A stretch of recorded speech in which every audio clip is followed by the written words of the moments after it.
자, 이번 시간에는 211페이지죠. 의사표시입니다. 또 여기서부터 또 대단히 중요합니다. 이 의사표시 파트부터는 거의 뭐 시험이 거의 나오는 영역이다 보시면 돼요. 그 파트마다. 자, 먼저 의사표시란 것은 권리 의무의 관계를 의혹하는 의사를 결정한 다음에 그 의사를 외부에 표시하는 행위까지를 우리는 의사표시라고 그래요. 마음속에 권리 의무라는 효과를 발생시킬 의도를 가진 의사를 만든 다음에 의사를 결정한 다음에 외부에 표시하는 행위를 의사표시라고 그래요.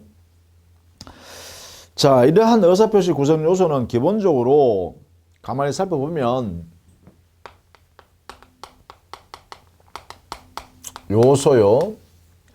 이 심리학적으로 보면 4단계를 거쳐요. 제일 첫 번째는 일정한 법 효과인 권리 의무 관계를 만들어낼 효과 의사를 결심한 다음에 이것을 어떤 행위로 표시할까라고 표시 행위를 결정하는 의사를 결정해요. 표시 의사. 표시해야지라는 의사를 결정한 다음에 그 다음에 내가 지금 무슨 표시 행위를 하고 있는가를 행위에 대한 인식하는 의사. 요걸 그럼 말하냐면 요걸 행위의사라 그래요. 행위의사.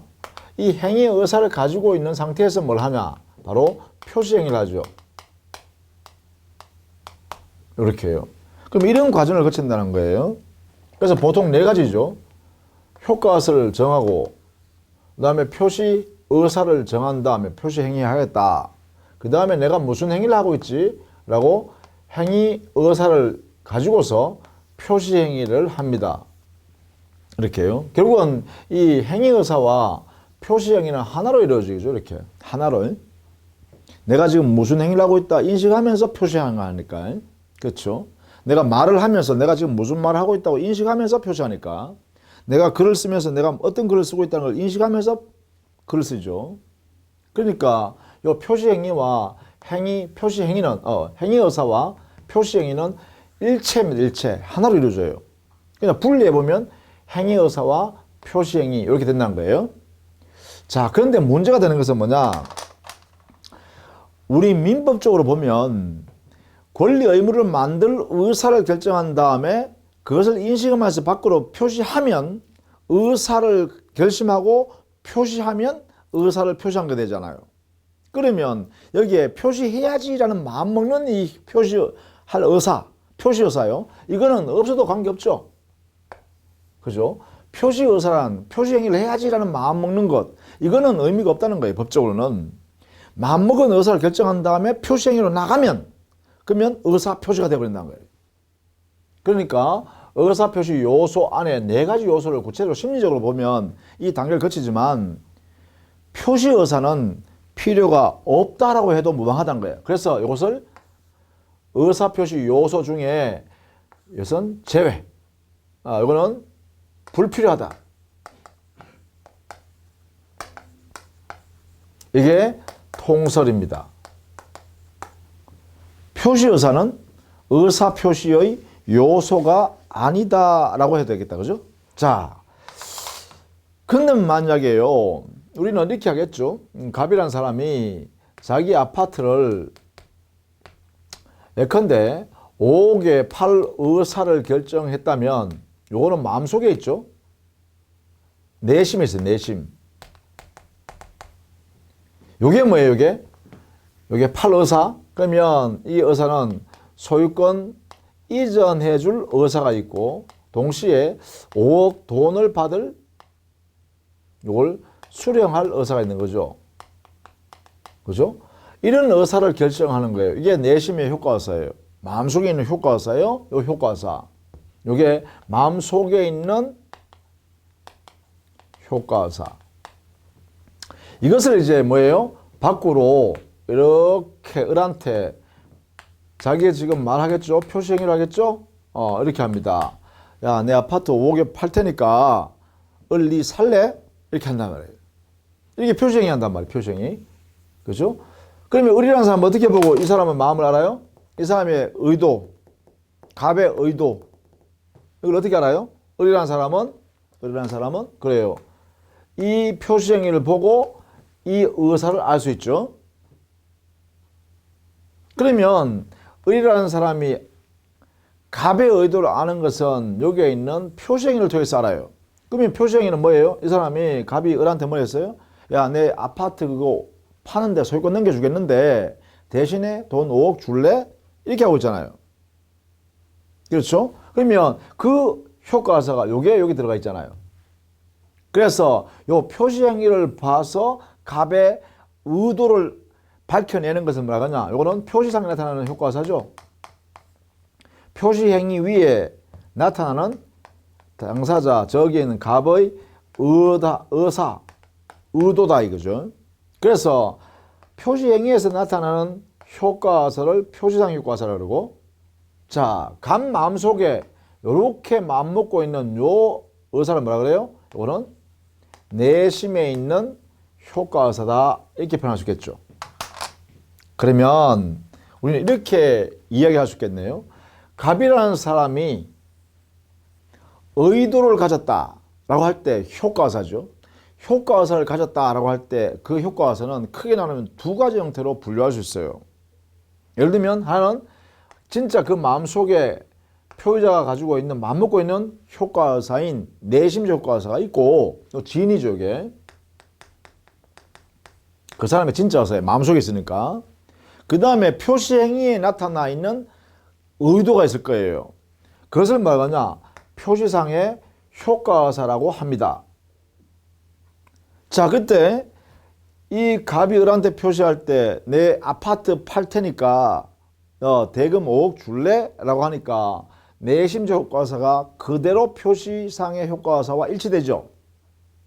일반적으로 이렇게 이루어져요.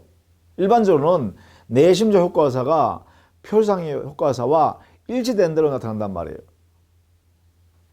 근데 문제가 있는 경우가 있어요.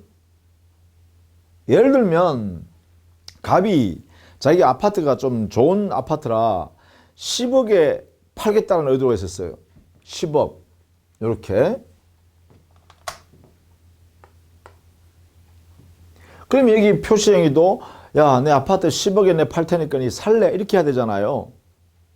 만약에 글을 쓴다라고 하면 뭐 예컨대 이메일 보낸다라고 하면 10억을 써야 되죠. 근데 여기에 표시행위를 이렇게 썼다는 거예요.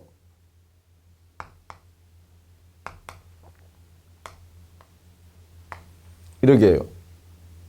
즉 갑이 을한테 야, 내 아파트 야, 이 돈 주면 내가 팔게 이렇게 했다는 거예요. 이게 뭐예요? 이게 저기 있는 갑이라는 사람은 지금 10억에 팔 의도를 가지고 머릿속에 지금 자기는 10억을 쓰고 있다고 생각하며 쓰고 있겠죠. 워드를 치고 있겠죠. 그런데 공을 하나 덜 붙였잖아요. 이 금액이 얼마예요? 1억이에요. 1억. 그러면 을이라는 사람은 뭐라 하겠어요? 을은요, 이 표시행위를 보고 그 갑이라는 사람이 이런 의도를 가졌구나라고 판단한다겠죠. 이렇게. 그럼 여기는 효과사가 뭐예요? 아, 자기 아파트 소유권을 1억에 팔려는 의도가 있구나. 이 되죠. 근데 여기는 자신의 마음속에는 어떻게 해요? 자신의 아파트 소유권을 얼마예요? 10억에 팔 의도잖아요. 불일치하죠. 이런 문제가 생길 수 있다는 거예요. 이런 문제가. 과연 이렇다면 이때 이런 경우에 갑의 효과의사는 뭐냐 이 말이에요. 이런 경우에. 그죠? 이게 문제되는 거예요. 그래서 효과의사는 원래는 뭐 내심에 있는 효과의사나 밖으로 표시상에 나타나는 효과의사나 대부분의 경우 일치합니다. 그런데 이게 다른 경우가 있다는 거예요. 불일치하는 경우가 있다는 거예요. 자, 그렇다면 이때 이 표의자의 말한 사람의 진짜 효과의사는 내심적 효과의사로 해야 되냐, 표시상 효과의사에서 해야 되냐, 이런 문제가 생겨요. 이게 바로 여러분 교재 212페이지에 제일 위에 1번 효과의사에 보면 정리해 놨습니다. 자, 여기에 내심적 효과의사와 표시행위로부터 추정되는 표시상의 효과의사, 즉 추단된 효과의사, 추측하여 판단해낸 효과의사라는 거죠. 이것이 보통은 일치되지만 불일치하는 경우도 있다는 거예요. 자, 이런 경우에 자, 어느 것이 과연 그 당사자, 표의자의 효과 의사로서의 진이냐, 의사냐 이 말이죠. 여기 대해서 판례는 다음과 같이 해석한다. 그죠? 당사자의 진정한 의사인 내심적 효과 의사인 진의를 알 수 없다면 그때는 어떻게 하라고요? 표시상에 나타나는 효과 의사 이놈을 원칙적으로 그 사람의 의도로, 그 사람의 의사로 확정한다는 거예요. 그러면 뭐예요? 기본적으로 이 두 개 일치하기 때문에 이걸 원칙으로 삼겠다는 거예요. 이걸. 표시상 효과 의사를 원칙으로 삼겠다는 거예요. 이걸 원칙으로 당사자 표의자의 효과 의사를 삼겠다. 다만 어떤 사유로 갑의 마음속에 있는 이 지인인 내심적 효과 의사가 상대방에게 을에게 알려져 있다면 그때는 뭐예요? 이걸로 해석해 주면 되겠죠. 이게 당사자 의도다 이렇게 하면 돼요. 그래서 그 1번 효과사 이 부분을 꼭 여러분이 읽어봐 두셔야 됩니다. 즉 표시상 효과사가 원칙이다. 이게 원칙이다. 잊으면 안 됩니다. 이게 기본이다. 이걸 기본으로 삼는다. 왜? 상대방 보호하려고 그런 거예요. 상대방. 그렇죠? 자, 이렇게 정리해 둡니다. 자, 그러면 결국은 이 의사표시에서는요. 의사란 것은 내심에 있는 것이고 주관적이에요. 표시라는 것은 표시 행위를 말해요. 이거는 외부로 나타난 것이고 이것은 객관적이에요. 그러면 과연 우리는 이런 질문을 할 수 있겠죠. 이 의사표시라는 이 하나의 용어 속에 가장 핵심이 뭘까? 이 의사표시라는 하나의 개념 속에 의사가 가장 중요한 요소일까? 표시 행위가 가장 중요한 요소일까? 이렇게 물어보겠죠. 이렇게. 어느 것이 본질일까? 이렇게 물을 거예요. 이럴 때 학자에 따라서는요. 뭐 의사가 없으면 표시할 수 없으니까 표시해봤자 의미가 없는 거 아니냐, 그죠? 그래서 의사가 더 중요하다라고 하는 견해가 또 있을 수 있고, 아니다, 아무리 의사 있으면 뭐하냐, 밖으로 표시가 드러나지 않으면, 나타나지 않으면, 표시행위 나타나지 않으면 그 의미가 없지 않냐. 그러니까 표시행위가 대단히 중요하다. 또 우리가 거래하는 과정, 재산을 거래하는 과정에서 보면 표시행위를 보고 상대방이 다 정한다. 그러니 거래행위에서는 가장 중요한 게 뭐냐? 표시행위다. 라고 하는 견해도 있을 수 있죠. 그래서 의사를 존중하는 입장에서는 의사주의라 하고요. 그럼 의사주의는 누구를 보호하려고 하는 거야, 이거? 이것은 말한 사람, 표의자, 이 사람을 보다 더 보호하려는 견해예요. 입장이에요. 이에 반해서 아니다, 표시행위가 가장 중요하다. 이렇게 해석하는 것은 뭐라 그러냐? 이것을 표시주의라 그래요. 이건 누굴 보호하려고 하는 거예요? 이거는 상대방 보호하려고 하는 거예요. 상대방 보호. 이렇게 되겠죠? 그래서 이런 견해가 있을 수 있다는 거예요. 어느 것을 더 중시 여길 거냐에 따라서요. 그러면 도대체 우리 민법은 어떤 태도를 취하냐? 우리 민법은요, 이렇게 합니다. 재산법 파트에서는, 재산법에서는 거래하는 행위가 중요하기 때문에 상대방을 더 보호할 필요가 있죠. 왜냐하면 표의자가 말한 이 표시 행위를 보고 거래가 이루어진다 이 말이에요. 그러면 거래를 중시할 수밖에 없잖아요. 그래서 상대방 보호하는 입장은 거래 안전을 도모하는 거예요. 이걸 보장하는 거예요. 그래서 우리 민법은요, 재산법 영역에서는 표시주의가 가장 중요하다. 즉 표시행위를 제대로 해야 된다. 표시행위가 본질적이다. 다만 당사자 의사도 존중해야 될 필요가 있다. 그러니까 표시주의를 기본으로 해서 의사주의를 이렇게 절충한다. 그래서 절충주의를 취합니다. 무엇이 기본이라고요? 표시주의를 이것을 기본으로 삼아서 보다 중시 여긴다는 거죠. 표시주의를 보다 더 중시 여긴다. 그래서 절충주의 취합니다. 그런데요, 우리 민법에는 신분법도 있다 했잖아요. 신분법. 가족법이요. 혼인관계를 맺는 거, 인지관계, 파양관계, 뭐 입양관계 이런 것들 있죠. 그러니까 신분관계를 만드는 신분법, 가족법이요. 가족법 영역에서는요, 당사자 의사가 가장 소중하죠. 혼인을 결정한다든가, 인지할 것인가 말 것인가, 입양할 것인가 말 것인가, 이거는 뭐예요? 당사자 의도가 가장 중요합니다. 그래서 여기는 뭐예요? 그래요, 여기는 의사주의를 그 본질, 가장 중요한 입법 체질을 취합니다. 이렇게 해요. 그래서 신분법 영역에서는 의사주의가 기본이다. 그러나 재산법, 자 우리가 보려는 것은, 우리 배우는 건 뭐예요? 재산법 영역 공부하죠. 물권법, 채권법. 여기에서는 표시주의에 입각한 절충주의를 취한다는 것입니다. 그래서 우리 민법은요, 오로지 절충주의다 이렇게 해도 안 되고요, 오로지 의사주의다 해도 안 돼요.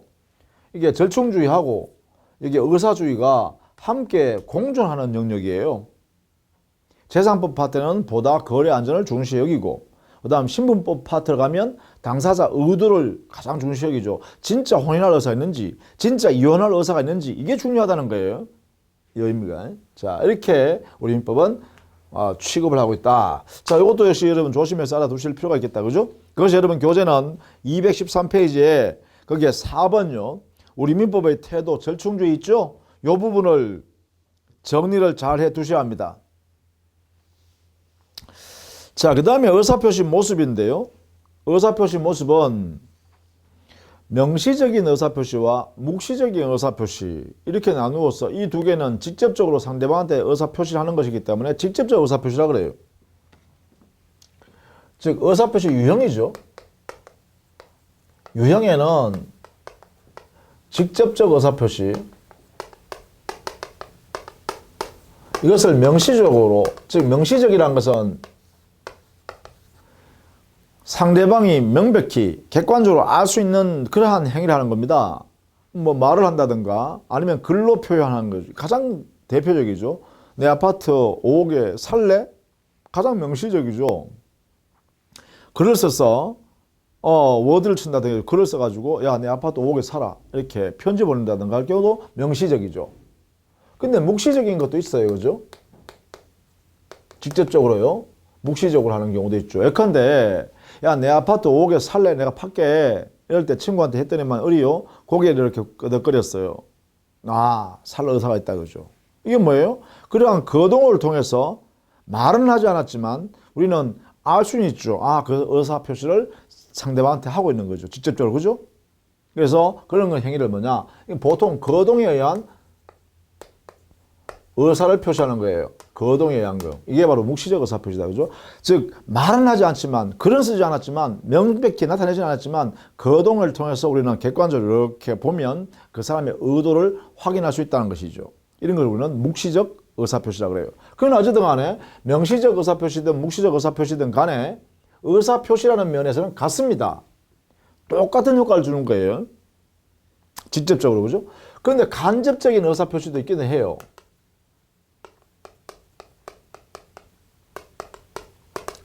보통 우리는 포함적 의사표시를 하기도 하죠. 즉 의사표시가요, 일정한 행위 안에 포함되어 있다는 것이죠. 어떤 거냐 하면 우리 법에, 민법에 보면 임대차 계약에서 임대차 존속기간이 만료됐음에도 불구하고 임차인이 계속 임차물을 사용 수익하면서 임대인한테 월세를 꼬박꼬박 줍니다. 아무 말도 안 하고 이제 기간이 끝났는데도 불구하고 임차인이 그냥 사용하면서 임대인한테 월세를 줬어요. 이렇게 주니까 임대인이요, 아무도 말도 하지 않고 그 월세를 받더란 거예요. 그러면 임차인이 차임을 지급하는 것은 이 행위 속에는 뭐가 들어있어요? 이 임대차 계약을 그대로 존속시킵시다. 내가 계속 사용할 테니까 빌려주세요. 이게 청약하는 것이고요. 또 상대방이요, 그냥 아무 말도 없이 그냥 수령을 하더란가요, 월세를. 그럼 뭐예요? 그래, 내 그 건물 그냥 사용해라. 내가 사용하도록 인정할게. 승낙하고 있다는 거예요. 이게 뭐예요? 그 행위 속에, 즉 실행 행위 속에요, 여기에 당사자 의사표시가 포함되어 있더라 라고 해석하는 거죠. 이렇게. 그때 그 의사표시를 우리는 포함적 의사표시, 간접적으로 해석한 거죠. 간접적으로. 그죠? 그래서 직접적 의사표시는 상대방한테 야, 너 아파트 살래 하니까 고개 끄덕였다. 직접적으로 표시하는 거잖아요. 이렇게. 그죠? 이런 관계를 우리는 표현할 수 있고, 명시적이든 묵시적이든 포함적 의사표시든 간에 의사표시라는 면에서는 같습니다. 효과가 발생하는 면에서 똑같아요. 그런데 문제는 침묵입니다. 침묵입니다. 침묵은 아무런 거동도 없는 거죠. 그죠? 아무런 거동도 없어요. 부작위. 예를 들면 야, 내 아파트 살래? 이렇게 청약을 했더만, 의사표시했더만, 그 의사표시를 받은 사람이 아무런 거동도 하지 않고 눈만 깜빡깜빡하고 있어요. 그럼 이거는 침묵이죠. 자, 이 침묵은 의사표시를 할 수 있을까? 이런 문제 생기죠. 따라서 원칙, 침묵은 의사표시 자체가 아니다. 이게 대원칙입니다. 가만히 거동을 하지 않고 가만히 내버려 둬버리는 경우에는 의사표시 자체가 아니다. 이렇게 해석해야 됩니다. 이렇게. 침묵은 의사표시가 아닙니다. 단, 그 침묵에 있어서요, 여기에 의사표시가 될 수 있는 경우가 있습니다. 인정되는 예외가 있을 수 있습니다. 예외. 어떤 경우나 여기는 조건이 필요해요. 요건이 필요해요. 하나는 뭐냐? 일단 침묵하는 그 상황이 특별한 정황이 존재하고 있어야 돼요. 침묵하고 있더라도 의사표시로 인정될 만한 특별한 정황.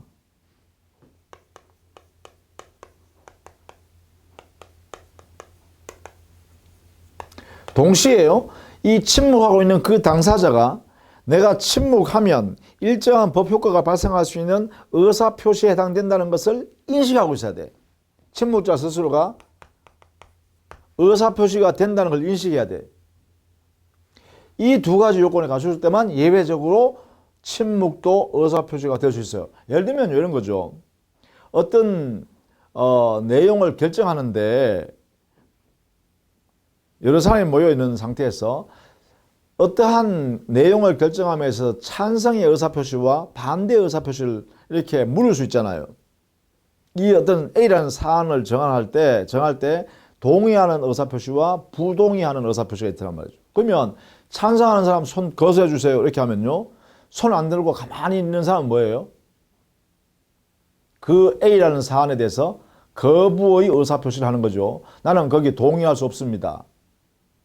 그거 없던 걸로 하면 좋겠다. 이런 뜻이잖아요. 그러면 이건 뭐예요? 그래요. 그때만 뭐가 돼요? 침묵도 의사표시로 인정할 수 있다는 거예요. 그게 뭐야? 특별한 정황이 있죠.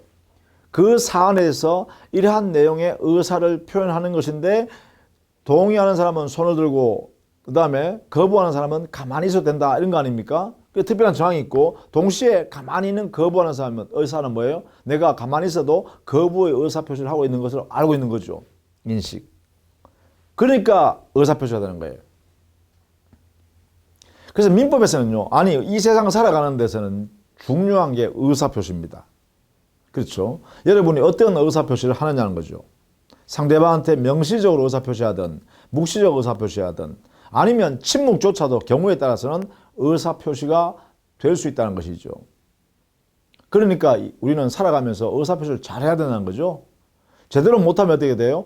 혼란이 생기는 거예요. 그래서 항상 그 의사표시의 그 의도가 뭔가를 분명히 짚어야 되겠죠. 그죠? 불분명하면 뭐예요? 아, 당신 지금 말하는 게 이런 의미입니까? 이런 의도로 이야기했습니까? 짚어봐야 된다는 거예요. 그렇지 않으니까 어떻게 돼요? 분쟁이 생기는 거예요. 말하는 사람이 이런 의도를 가지고 표시를 했는데 상대방, 즉 이런 거죠. A라는 의도를 가지고 표시행위를 했는데 상대방 받는 사람은 뭐예요? 아, 저 사람의 B라는 의도를 갖고 있구나라고 자기는 자기 나름대로 생각하고 있었다는 거죠. 그렇게 되면 어떻게 돼요? 두 사람 사이에는 분쟁이 생기죠.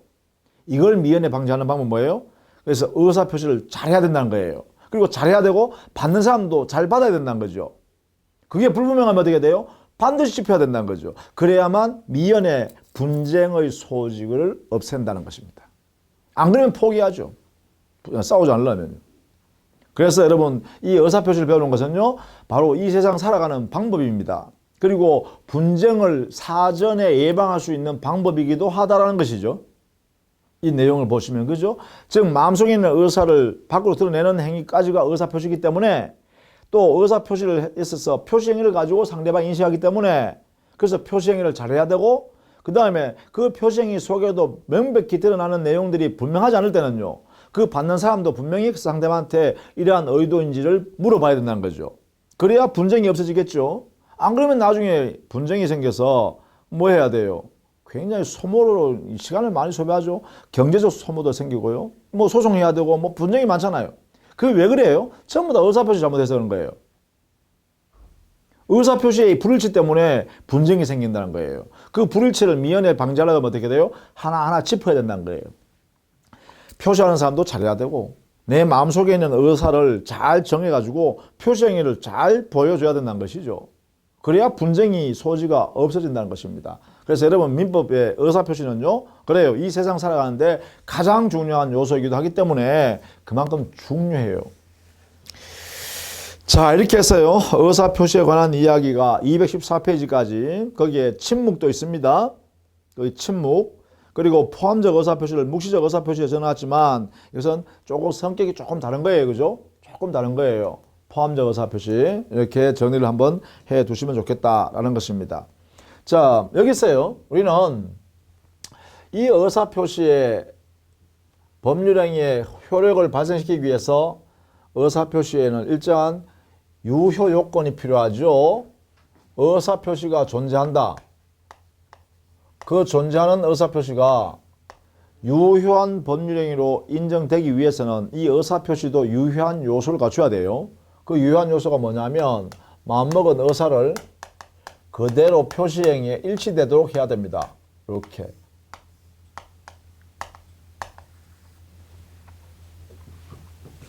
그 다음에 이 마음먹은 의사를 그대로 표시를 일치되게 했다 하더라도 외부로부터 부당한 간섭이 없어야 되죠. 사기나 강박이 없어야 합니다. 외부로부터 부당한 간섭이 없어야 돼요. 보통 이게 사기 강박을 뭐라 했어요? 하자라고 했죠. 하자가 없을 것 이렇게 했죠. 이게 뭐예요? 이게 바로 법률행위가 유효하기 위한 요건이기도 하죠. 이 두 개 다 갖춰라는 거죠. 의사와 표시 행위가 일치하고 외부로부터 부당한 간섭인 사기 강박이라는 하자가 없는 상태에서 이루어져야 한다. 그래야 의사표시가 유효하고, 의사표시가 가장 중요한 요소이기 때문에 그래야 법률행위가 유효하다.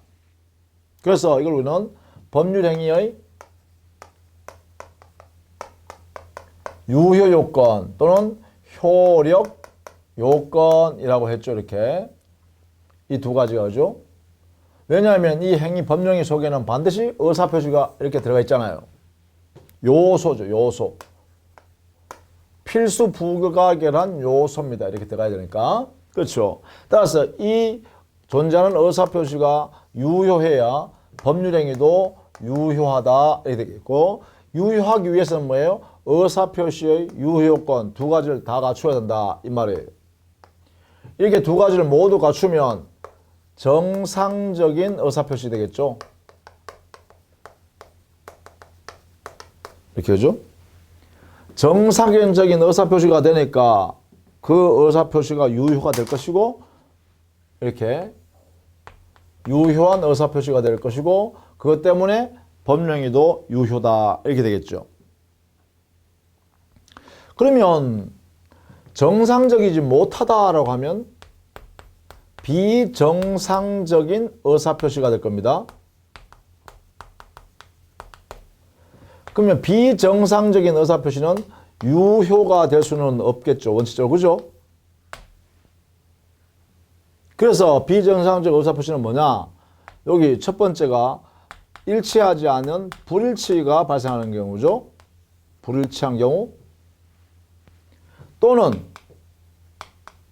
여기에 있는 하자가 없어야 되는데 하자가 있는 경우겠죠. 즉 사기강박이 있는 때겠죠. 사기나 강박에 의한 의사표시를 한 경우이겠죠. 이런 경우가 뭐예요? 비정상적 의사표시예요. 의사 표시가 불일치하거나 또는 하자가 있는 그러한 의사표시일 때는 비정상적 의사표시로서 유효가 확정되어 있지 않다 이 말이에요. 그러면 우리 민법은 어떻게 하느냐? 여기는 무효가 되거나 또는 취소 사유가 됩니다. 이렇게 취급한다는 거예요. 이렇게. 그러면 어떤 경우냐라는 것을 지금부터 봐야 되잖아요. 즉 의사와 표시가 불일치하는 경우가 어떤 경우이냐? 그거 여러분 교재 215페이지 의사와 표시의 불일치. 이 의사와 표시의 불일치에는 거기에 의의에 보시면 종류 세 가지가 있죠. 지인이 아닌 의사표시 107조, 통정의 표시 108조, 착오로 인한 의사표시 109조. 그렇죠? 따라서 이 불일치하는 의사표시 모습은, 그렇죠? 불일치하고 있는 의사표시 모습은 첫 번째, 지인이 아닌 의사를 표시했다. 두 번째요, 통정하여 가짜로 허위의 의사표시를 했다. 통정허위 표시. 세 번째요, 착오가 있었기 때문에 자기 마음속에 있는 의사, 진의하고 밖으로 표시한 행위가 일치하지 않는 것을 모르고 했다. 착오로 인한 의사를 표시했다. 이 되겠죠. 그래서 이 세 가지가요, 불일치의 모습이다 이 말입니다. 그래서 이 세 가지를 각각 보는 거예요. 이때 각각 우리는 민법에서는요, 진의 아닌 의사표시, 마음속에 진의를 아닌 내용의 표시행위를 한 거죠. 마음속에 있는 진의를 그 진의가 아닌 의사를 표시해버리는 거예요. 그럼 이 표시행위의 효과가 어떻게 되냐? 이걸 우리는 민법 107조에서 다루게 되고요. 통정하여, 통정이란 뭐예요? 서로 짜고 하는 거죠. 상대방과 짜고 허위로 만들어서 표시했다. 이런 거예요. 상대방과 함께 짜고 가짜인 행위를 만들어서 표시했다. 이것을 우리는 이 표시행위 효과가 무엇이냐는 민법 108조에서 다루어요. 그 다음에 착오로 인한 의사표시는 뭐예요? 착오란 것은 자기가 잘 모르고 한 거죠. 착오란 것은 그죠? 즉 자기의 마음속에 있는 진의하고 진짜 의사하고 밖으로 표시한 행위가 딱 들어맞지 않는 불일치 상태라는 사실을 잘 모르고서 지금 표시해버리는 거예요. 자기는 제대로 하고 있다고 표시한 거예요. 즉 자기는 진실을 다 알고 그 진실을 알고 있는 내용대로 표시하고 있는 줄로 알고 있어요. 근데 알고 보니까 그 마음속에 있는 의도하고 또는 진실로 알고 있는 내용과 표시행위가 일치하지 않고 있다는 거예요. 그걸 모르고 있는 거죠. 이걸 착오로 인한 의사표시라 그래요. 이거를 이때 이 표시행위의 효력을 어떻게 줄 거냐? 이거는 민법 109조에서 다루고 있어요. 이러이러한 요건이 되면 이렇게 법 효과를 주겠다. 다 이렇게 표현했어요. 지금부터 공부하는 게 뭐예요? 요 107조, 108조, 109조 요 순서대로 하나씩 요건과 그죠? 어떤 요건을 갖추면 과연 여기에 진이 아닌 의사표시를 하고 통정허위 표시를 하고 착오로 인한 의사표시를 하느냐라는 요건을 공부하고 그 요건이 갖춰졌을 때 법 효과를 무효냐 유효냐 아니면 취소냐 이런 것들을 여기에 효과를 부여하겠죠. 이런 내용을 여기에 107조, 108조, 109조에 각각 이렇게 선해놨다. 이걸 보려고 하는 거다. 이런 이야기죠. 자, 그러면 하나씩 지금부터 보겠습니다. 215페이지에 진이 아닌 의사표시. 이 진이 아닌 의사표시를 줄이면 어떻게 되냐? 비진이 표시죠. 진이 아닌 의사를 표시했다 해서 비진이 표시. 근데 이 비진이 표시는요, 제일 특징이 뭐냐면 진이 아닌 의사를 표시하는 것이 말하는 표의자 혼자 단독으로 만들어서 단독으로 표시하는 거예요. 가짜 행위를. 그러니까 이건 뭐냐? 단독 허위로 표시하는 거예요. 그러면 여기에 통정 허위 표시하고 단독 허위 표시하고 개념을 조심하셔야겠다. 그죠? 단독으로 가짜로 허위 표시한다. 이것을 일본 학자들은 심리 유보라고도 해요. 심리, 마음속에 유보, 진짜 의사는 남겨둔다. 심리 유보. 이렇게 이야기죠. 그러니까 다 같은 말이라 보시면 돼요. 진위 아닌 의사표시, 민법 규정에 이렇게 되어 있고요. 그것을 학자들은 비진위 표시, 단독 허위 표시, 심리 유보라고도 한다. 이렇게 정리하시면 돼요. 자, 이때 그러면 진위 아닌 의사표시 했으니까 도대체 진위가 뭘까? 그죠? 요게 진위 아닌 의사표시 했잖아요. 도대체 진위가 뭘까? 여기가 궁금하다. 그죠? 그래서 진위를 우리 법에서는 판례가 정리해 주고 있죠. 판례가 이 진위라 함원 해가지고요. 진위란 것은요, 당사자가 지금 주어진 상황에서 내가 이런 의사를 표시해야겠다라고 특정된 의사를 정해서 표시하려는 그 생각 자체가 진입니다. 즉 마음속에 진짜 진정으로 바라는 그러한 의도를 말하는 게 아니에요. 지금 주어진 상황에서 자기가 이런 의사를 표시하겠다라고 마음먹은 그 의사를 진이라 그래요. 그래서 우리는 표현을 어떻게 하냐? 여러분 교재 215페이지에 의의 네 번째 줄부터 보세요. 판례에 의하면 이 한 줄은 반드시 알아두셔야 됩니다. 진이 아닌 의사표시에 있어서 진이란 특정한 내용의 의사표시를 하고자 하는 표의자의 생각을 말하는 것이지 표의자가 진정으로 마음속에서 바라는 사항을 뜻하는 것은 아니다. 그래서 지금 주어지는 상황에서 최선을 생각하고 마음 의사를 결정한 그 결정된 의사를 진이라고 한다. 알아두셔야겠죠? 자, 이 내용을 꼭 알아두셔야 됩니다. 거기에 한 줄 특기요. 진이란 특정의 지금 내가 하려는 생각, 내가 어떤 의사를 표시해야지라고 마음먹은 그 생각을 말하는 것이지 마음속에 진짜 바라는 것을 말하는 것은 아니다라는 것입니다. 그것이 여러분 교재 216페이지에 가면 판례로 다시 정리해놨습니다. 한번 읽어보시면 되겠습니다. 자, 그러면 이때 요건 볼까요? 진이 아닌 의사표시인 요건은 일단 의사표시가 존재해야 돼요. 당사자가 의도하는 효과를 의도하는 의사를 외부에 표시하는 의사표시가 존재하고 있고 그 의사표시 내용을 들여다보니까 어떻게 되냐? 의사와 표시가 마음속에 있는 의사하고 밖으로 드러나는 표시행위가 불일치 상태로 존재하는 것이 표의자 스스로 알면서 의도적으로 그렇게 표시했더란 거예요. 표의자 혼자 마음속에 있는 의사와 밖으로 드러나는 표시행위를 불일치하는 상태로 표시행위를 하더라라는 걸 표의자가 만들었다는 거예요. 이런 요소만 갖추면 비진위 표시가 된다. 자, 그러면 이때는 이 표시를 받은 사람이 있을 거 아니에요? 이 표시를 받은 사람이 그 표시를 보고 거래할 거 아닙니까? 그런데 사실은 이 표시는 가짜 표시죠. 가짜 표시이기 때문에 무효로 할 거냐? 그러면 상대방은요.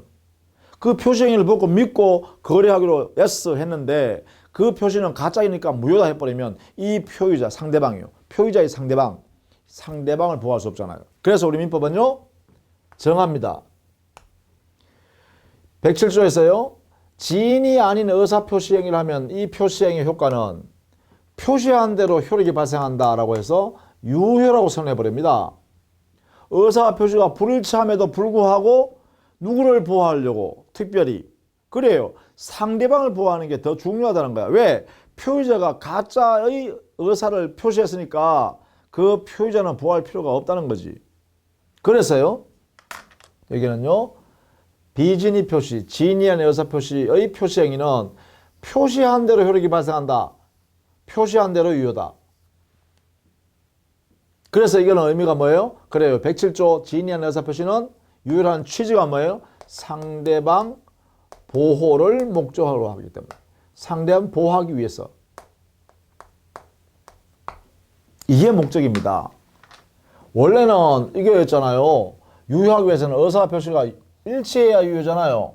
일치해야. 그런데 불일치함에도 불구하고 유효로 하잖아요. 유효한 예입니다. 그 이유는 왜 그래요? 표의자를 보호할 필요가 없기 때문에 그래요. 의도적으로 가짜 행위했으니 상대방은 표시 행위만 믿고 거래했으니 표시한 대로 효를 줘버려야 된다 이거죠. 자, 이게 중요하네요. 단 상대방 보호할 필요가 없는 경우에는 유효할 필요 없죠. 즉, 그 상대방이 비진위 표시를 하고 있다는 것을 그 표시 받을 당시에 알았다는 것은 악입니다. 또는 알 수 있었다면 몰랐는데 과실이 있다는 것입니다. 그래서 여기는 과실만 쓸게요. 부주의했다 이 말이죠. 이런 경우라면 이 상대방을 보호할 필요가 없습니다. 상대방이 비진위 표시라는 사실을 알았거나 알 수 있었음에도 불구하고 몰랐다면 그때는 상대방을 보호할 필요 없기 때문에 이때는 유효를 다시 무효로 바꿔버립니다. 이렇게 해요. 그래서 비진위 표시는요, 원칙은 유효 표시한 대로, 다만 예외적으로 상대방이 비진위 표시라는 사실을 알면서 받았거나 또는 알 수 있는 상태에서 받았다면 그때는 비진위 표시 행위는 무효로 취급한다. 그래서 이때는 뭐예요? 상대방 보호 안 합니다. 그죠? 이 상대방이 보호되지 않습니다. 무효로 취급해버리니까 효력이 안 생기잖아요. 표시행위가. 이 표시행위가 무효예요. 표시행위가 무효니까 재산관계가 효력이 발생하지 않겠죠. 이 의미가 그죠? 그래서 여기에 비진위 표시의 표시행위는 유효, 무효 두 가지 다가 존재합니다. 이게 그렇다면 무효가 되는 경우는 뭐라고요? 상대방이 알았거나 알 수 있을 때가 무효다 이 말이에요. 이 경우가 아니면 무효가 아닙니다. 그럼 여기에 유효란 것은 상대방이 어떨 때냐? 이것도 아니요, 이것도 아니어야 됩니다. 여기에 상대방이라는 사람은 여기에 이 원리 상대방이 알았거나 또는 과실, 부주의했을 때는 무효라고 선했으니까 무효가 아니라 유효가 되기 위해서는 상대방 악의도 아니어야 되고 과실도 없어야 합니다. 악의도 아니어야 되니까 선이어야겠죠. 선이어야 하고 과실도 없는 사람이어야 됩니다. 그래서 여기에 유효한 이 상대방이라는 것은 선이이고 무과실 상태인 상대방일 때 유효가 된다는 뜻입니다. 의미가요. 그래서 여기는 요 내용을 반드시 여러분 이해해 두셔야 됩니다. 우리 법 규정의 107조는요. 비진위 표시는 원칙은 유효다. 다만 상대방이 알았거나 알 수 있을 때는 무효로 한다. 이렇게 규정해 놨기 때문에 자, 무효가 되는 것은 민법에 상대방이 알았거나 알 수 있는 경우는 명시적으로 표시했잖아요. 그러면 유효라고 할 때 상대방은 어떤 상태여야 유효냐?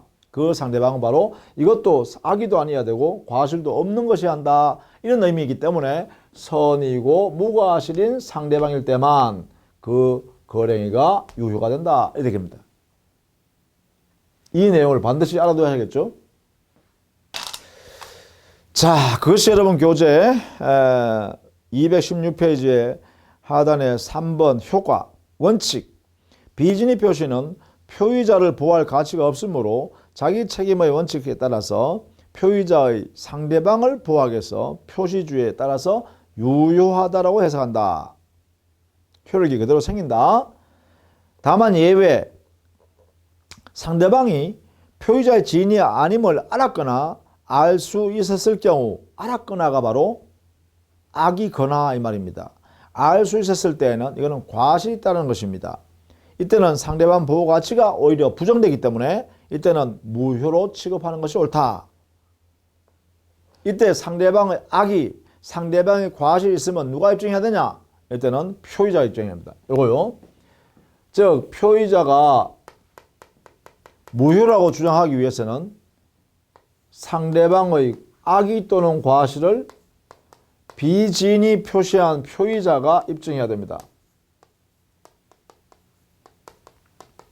이해되겠죠? 상대방의 악의 또는 과실에 대한 입증 책임은 표의자한테 있다. 이런 이야기예요. 자, 이렇게 정리를 해 두셔야겠습니다. 그 다음에 다음 페이지 가면 양갈로스 3번 재료에 217페이지예요. 제3자에 대한 관계에서는 이거는요, 비진입 표시는 무효인 경우가 있죠. 이 무효인 경우에는 무효임에도 불구하고 이 상대방이 다른 사람한테 팔아서 제3자가 거래했다 라고 하면 이 제3자 어떻게 보호할 거냐 이런 거죠. 이 제3자는 우리 법에요, 선의의 제3자에 대해서는 이 무효를 가지고 대항하지 못한다라고 했어요. 이 무효를 가지고. 그러면 이 제3자 보호된다는 거죠. 이렇게요. 그래서 여기에 이 무효는 선의의 제3자에 대해서는 대항할 수 없는 무효예요. 이렇게 대항 못해요. 그래서 선의의 제3자가 권리를 취득합니다. 이게 되겠죠? 이때 우리 판례 정리해 두셔야 됩니다. 이때 제3자, 거래한 제3자, 이 상대방 무효 권리도 없는 그러한 상대방이 선의 제3자에게 그 재산을 거래해버리면 이렇게 이 선의 제3자는 보호되는데, 이때 선의는요, 우리 판례가 선의인 걸로 추정해 두고 있습니다. 이렇게 추정하기 때문에 이 제3자의 권리가 보호되는 것을 부정하기 위해서는 이 선의가 아니라는 것을 여기 표의자가 입증해야 돼. 이것도 표의자 입증이야. 표의자가 선의 아님을 입증 책임을 집니다. 다른 말하면 이 무효라는 사실을 주장하는 사람이 제3자가 선의 아님을 증명해야만 이 사람의 선의가 부정되어서 권리도 박탈된다는 거죠. 이렇게요. 자, 여기에 이 부분은 반드시 알아두셔야 돼요. 선의의 제3자에서 선의라는 부분은 추정하고 있다. 우리 판례는. 따라서 이 추정되는 것을 부정하는 표의자가 부정자죠. 표의자. 권리를 다시 회수하려는 사람. 이 사람이 입증해야 한다. 이렇게 정리해 둡니다. 그 다음에 적용 범위. 단독행위에 적용합니다. 그러면 상대방 없는 단독행위에서는 무효가 되는 경우가 없겠죠. 이게 없으니까 무효가 되는 경우가 없겠죠. 언제나 유효입니다. 상대방 없는 단독행위에서는 여기에 있는 이 내용이 적용될 필요 없죠. 상대방 보호할 필요도 없고 하니까 이게 필요 없으니까 이게 전체 없죠. 언제나 유효입니다. 표시한 대로는. 이렇게 하면 되겠죠. 그 다음에 107조가 적용되지 않는 경우 한번 보세요. 가족법상 행위와 주식인수 청약은 상법이고요. 공법상 행위 이런 것은 적용되지 않는다 이랬죠. 자, 이런 내용들로 정리를 해 두시면 되겠습니다. 그 다음에 통정의 표시는요, 가짜의 의사를 표시하는 자가 상대방과 통정했다라는 것입니다. 그러면 요건을 보시면 의사표시가 존재하는데 그 의사표시가 불일치하고 있으면서 불일치한 상황을 만드는 것이 표의자, 말하는 사람 혼자 만드는 것이 아니라 상대방을 동참시켜서 야, 이러한 사정이 있으니까 이렇게 가짜로 하는 것을 네가 동의 좀 해서 좀 같이 좀 하자. 이렇게 하는 거죠. 그래서 상대방이 그렇게 하자 해서 같이 하는 것을 우리는 통정한다. 이렇게 합니다. 이렇게요. 자, 이렇게요. 통정 허위 표시를 가지고 만든 행위를 가장행위라 그럽니다. 통정 허위 표시라는 의사 표시를 가지고 만든 법령행위를 가장법령행위 해서 가장행위라 그래요. 이 가장행위를 밖으로 드러내고 밖으로 보이게 만들어 놓고 뒤에 당사자가 숨어 가지고 진짜 의사 표시를 주고받아서 법령을 한 것을 뭐라 하냐, 이 뒤에 숨어 있는 행위를 은닉행위라고 합니다. 은닉행위. 은닉이라는 것은 숨는다는 거예요. 다만 이 행위가 당사자 의사의 합의가 있으면 이 은닉행위는 유효한 은닉행위가 되겠죠. 유효한 행위가 됩니다. 그런데 이 가장행위는 통정 허위 표시가 들어가서 만든 것이기 때문에 통정 허위 표시의 효과에 따라서 효력이 발생하게 되죠. 그러면 통정 허위 표시 효과는 뭐냐? 108조 한번 볼까요? 218페이지 108조 1항 상대방과 통정한 허위의 의사표시는 무효로 한다. 아예 무효로 선언해놨죠. 그러니까 이 표시행위가 무효다 이렇게 나왔네요. 무효. 그러면 이 통정의 표시가 무효이면 당연히 가장행위도 무효가 되겠죠. 왜냐하면 통정의 표시가 들어가서 만든 행위가 가장행위. 그러니 통정의 표시가 민법상 규정이 무효니까 가장행위도 무효가 될 수밖에 없습니다. 그러나 여기에 있는 것처럼 그 가장행위 뒤에 숨어있는 당사자의 진정한 의사의 합치가 있는 법률행위를 우리는 은닉행위를 하고, 은닉행위는 합의가 되어 있으니까 이 행위 내용은 유효한 법률행위가 된다 이거죠. 자, 은닉행위라는 개념, 그것이 여러분 교재는 218페이지 제일 밑에 있죠. 은닉행위, 가장행위 속에 실제로 다른 행위를 할 의사가 감추어진 경우에 그 감추어진 법령행위를 뭐라 한다? 은닉행위를 한다. 예컨대 증여의 의사의 합치가 있었어요. 진짜 공짜로 주기로 했어요, 재산을. 그런데 증여세가 수증자한테 많이 나올 것 같으니까 가짜로 매매계약한 것으로 둘이 합의해서 매매계약 형태를 만들었어요. 그럼 어떻게 돼요? 바로 이 매매가 가장매매죠. 가장매매라는 법령행위, 그러니까 가장행위인 매매계약이죠. 그렇다면 그 뒤에 있는 증여는요, 당사자가 진짜 한 행위죠. 그러니까 증여는 은닉행위가 되고 가장하로 만들어 놓은 매매계약은 가짜행위죠. 그래서 가장행위인 매매계약, 은닉행위인 증여계약 이렇게 되겠죠. 증여의 합의는 유효하지만 거기에 가짜로 매매계약을 한 것은 무효다 이렇게 되겠죠. 자, 이런 내용이 된다라는 것입니다. 그 정도는 알아두셔야겠고, 그 다음에 219페이지 요건에 보시면 의사표시가 존재하고 의사표시가 불일치하면서 그 불일치를 표의자가 스스로 알면서 할 뿐만 아니라 하나 더, 양갈로 4번. 진위와 표시가 불일치에 대해서 상대방과 통정이 있어야 한다 이랬죠. 통정. 그러니까 표의자 혼자 만들어낸 단독 허위 표시인 107조의 모습이 아니라 상대방도 가짜로 만드는데 동참을 한다는 것입니다. 그래서 여기는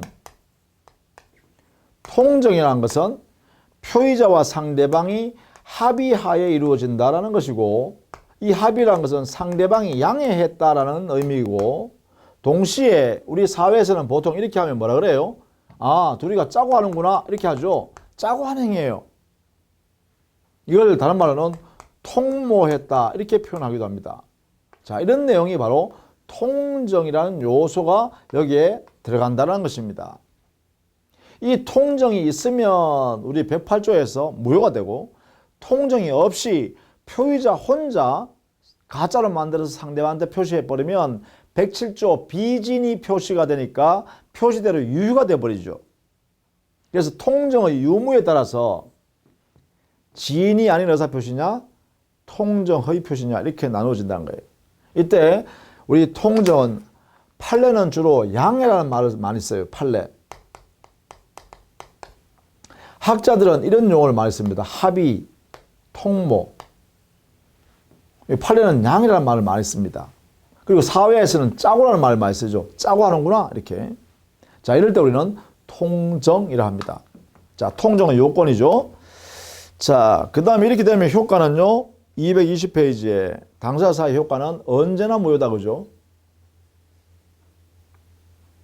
이행 전이면 이행할 필요가 없고, 이행하면 부당이득 반환 청구를 할 수 있겠죠.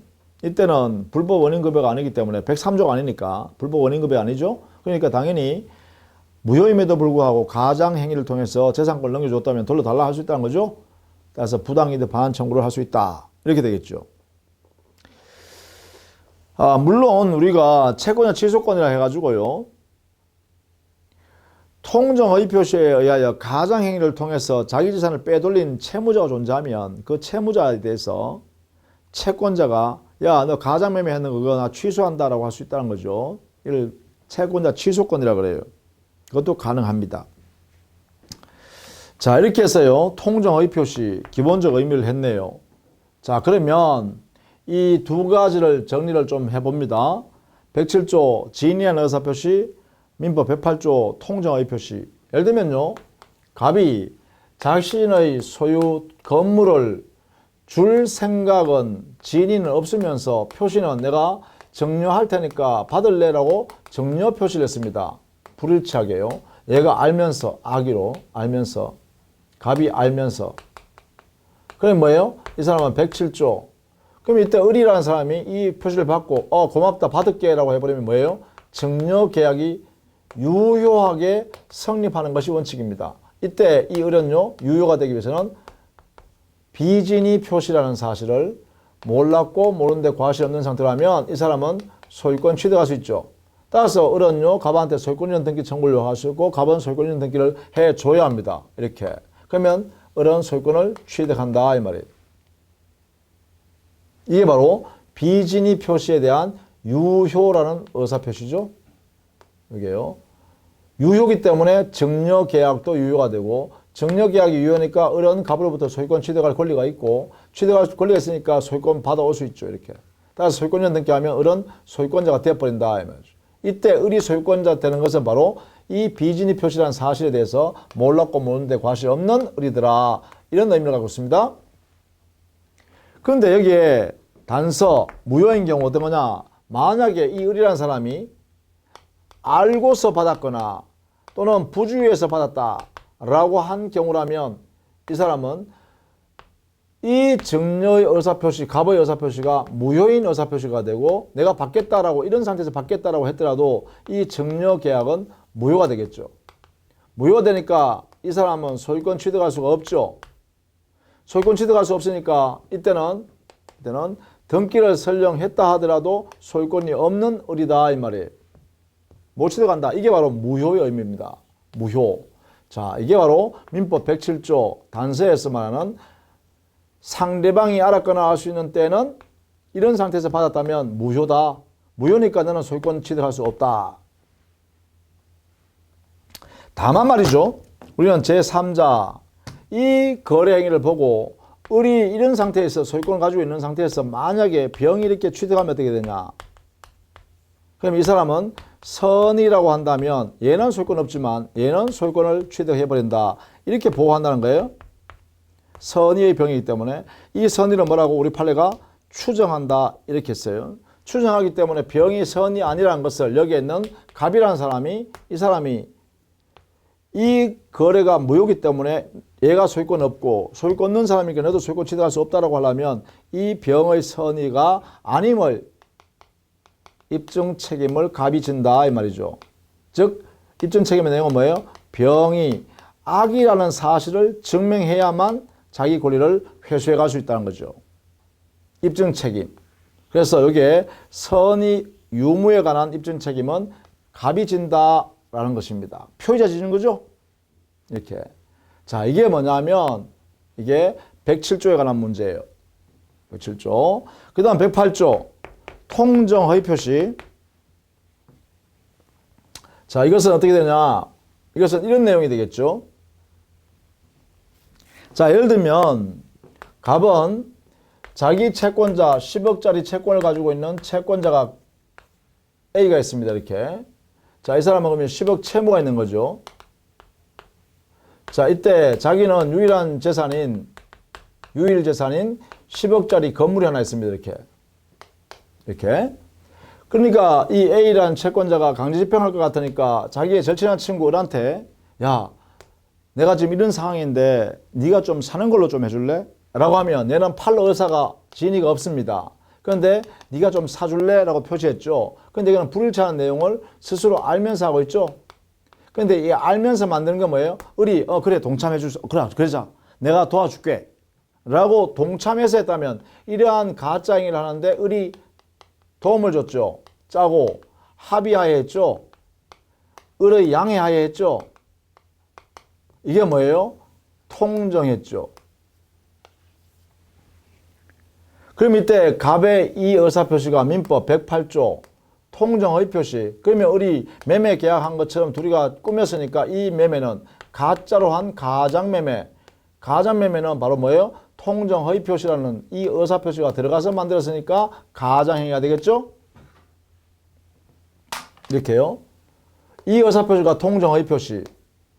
통정의표시는 의사표시가 들어가서 만든 이 법령에는 가장행위, 가장행위의 내용이 매매계약. 그래서 가장매매.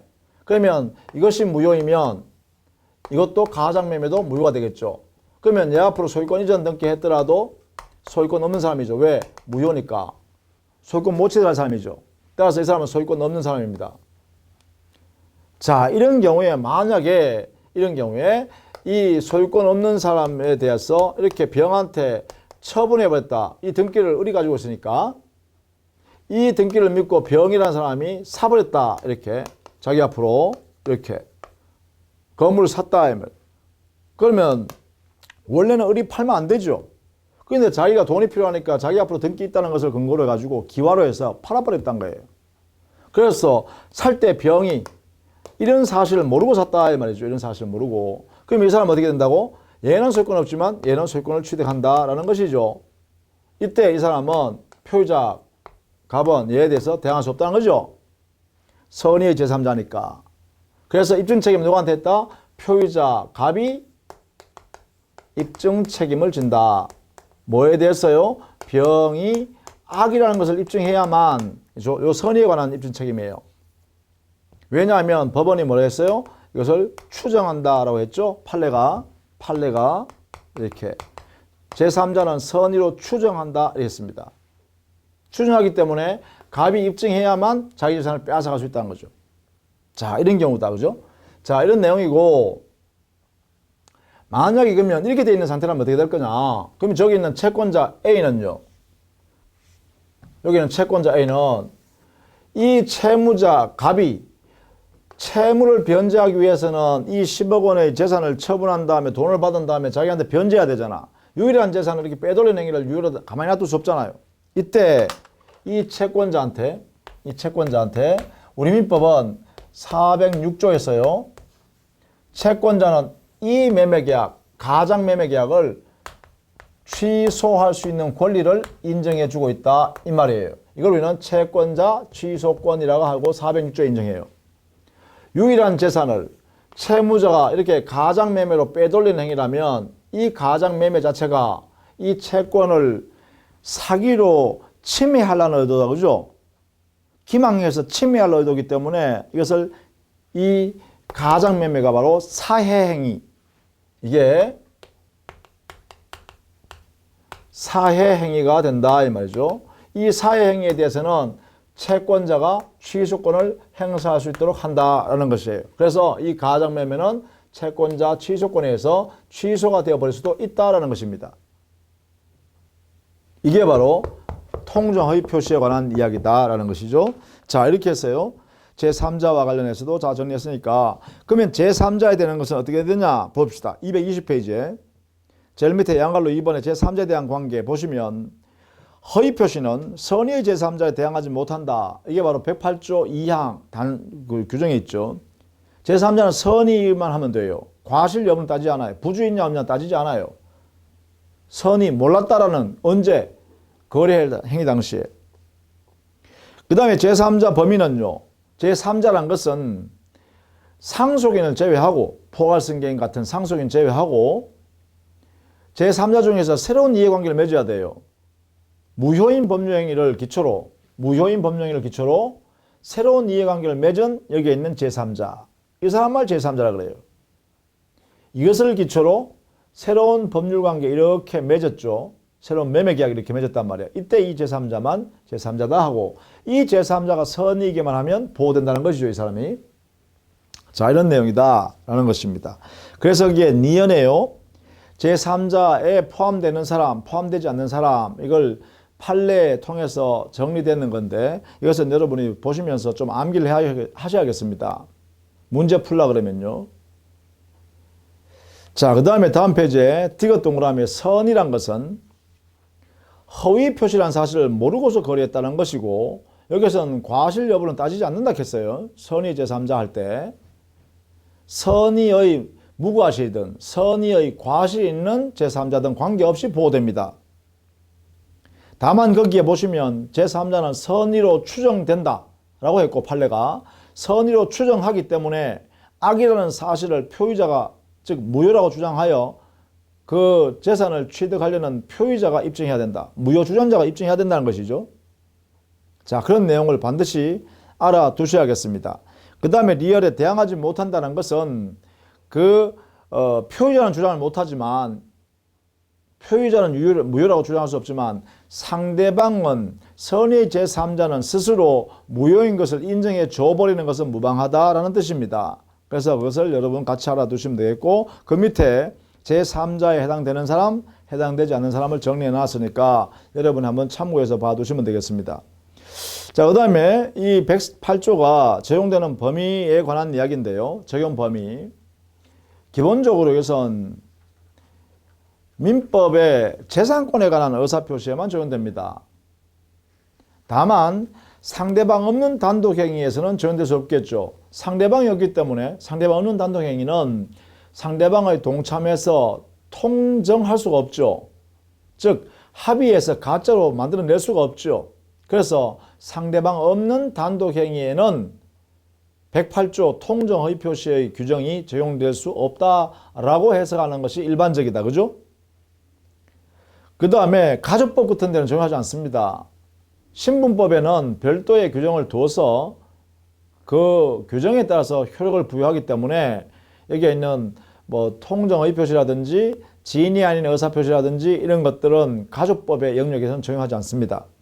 물론 공법에도 적용하지 않습니다. 뭐 행정법이라든지 이런 것은 개별적 그 공법 영역에서 별도로 규정에 의해서 적용한다라는 것이죠. 따라서 공법상의 행위에도 통정의 표시에 관한 규정을 적용하지 않을 뿐만 아니라 비진의 표시에 관한 내용도 적용하지 않습니다. 107조, 108조 전부 다 공법의 영역에서는 적용하지 않는다. 이렇게 정리하실 수 있겠죠. 자, 이렇게 해서요. 의사표시에 관한 우리가 불일치 내용 중에요. 비진의 표시하고 통정의 표시가 이게 통정 유무에 따라 다르기 때문에 조심해서 정리해야 됩니다. 이것을 정리했습니다. 다음 시간에는요. 착오인 의사표시, 즉 의사표시가 불일치하는 내용 중에 그 불일치를 모르고 하는 거예요. 표의자가. 그게 착오에 의한 의사표시입니다. 정리하도록 하겠습니다. 자, 다음 시간에 뵐게요.